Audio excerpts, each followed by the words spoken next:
انسان کو دکھ بھی آتے ہیں، بیماریاں بھی آتی ہیں، اپنوں بیگانوں کی طرف سے اس کو تلخیوں کا بھی سامنا کرنا پڑتا ہے۔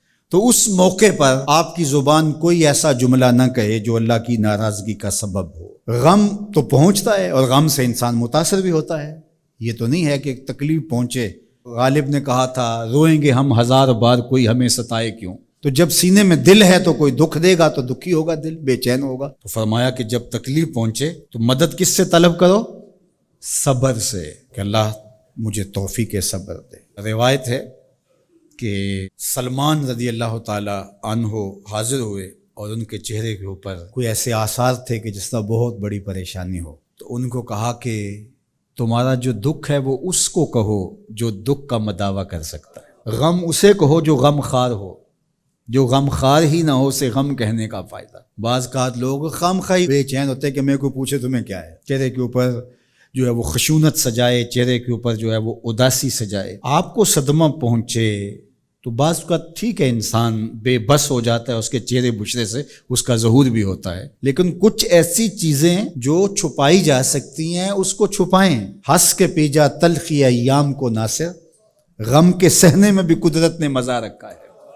غم برداشت کریں، اندر اتار لیں اس کو، اس کا اجر رکھا گیا ہے، اس کا صلہ بتایا گیا ہے۔ تو ہر چھوٹی چھوٹی بات کو لوگوں سے شیئر کرنا یہ نہیں ٹھیک ہے، کبھی آپ کوئی ایسی بات ہو آپ کر بھی سکتے ہیں، لیکن ہر وقت جو ہے وہ اکتائے ہوئے رہنا اور میں پریشان ہوں، میں پریشان ہوں، میں دکھی ہوں، میں دکھی ہوں، تو کیا وہ دکھ ختم ہو جائے گا؟ لوگ مہندی سجائیں گے تیرے لہو سے، لوگ مہندی سجائیں گے تیرے لہو سے، زخم دل کے نہ دکھاؤ کسی کو۔ لوگ تو اس سے طرح مذاق بھی اڑائیں گے، اور جب تم ہنستے ہو تو زمانہ تمہارے ساتھ ہنستا ہے، اور جب تم روتے ہو تو زمانہ تمہارے ساتھ نہیں روتا۔ اس لیے یہ آنسو بڑے قیمتی ہیں، وہی بہاؤ جہاں شان کریمی موتی سمجھ کے چن لے۔ یوں ضائع نہ کرو، یوں ان کو برباد نہ کرو، لوگوں کے سامنے رسوا نہ کرو اپنے آپ کو۔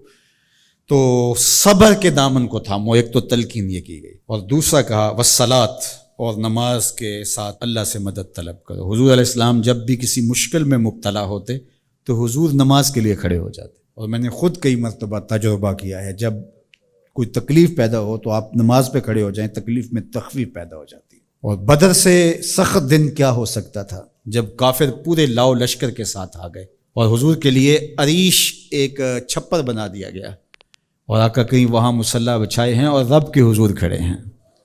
مشکل کے وقت جب کوئی سبب نہ رہے تو اس کے حضور آ جاؤ، وہ تمہاری ضرورتوں کا کفیل ہے۔ وَإِنَّهَا لَكَبِيرَةٌ إِلَّا عَلَى الْخَاشِعِينَ، اور یہ بہت بھاری ہے نماز پڑھنا اور صبر کرنا، لیکن جو اللہ کا خوف سینے میں پالنے والے لوگ ہیں، رکھنے والے لوگ ہیں، ان کے لیے مشکل نہیں ہے۔ بچے کو صبح اٹھائیں آپ نماز کے لیے تو وہ اٹھتا ہی نہیں ہے، بار بار کہہ کے اس کو اٹھانا پڑتا ہے، اور اس نے سوات کی سیر کے لیے جانا ہو اور دوستوں کو ٹائم دیا ہو، تہجد کے وقت ہی تیار ہو کے بیٹھ جاتا ہے۔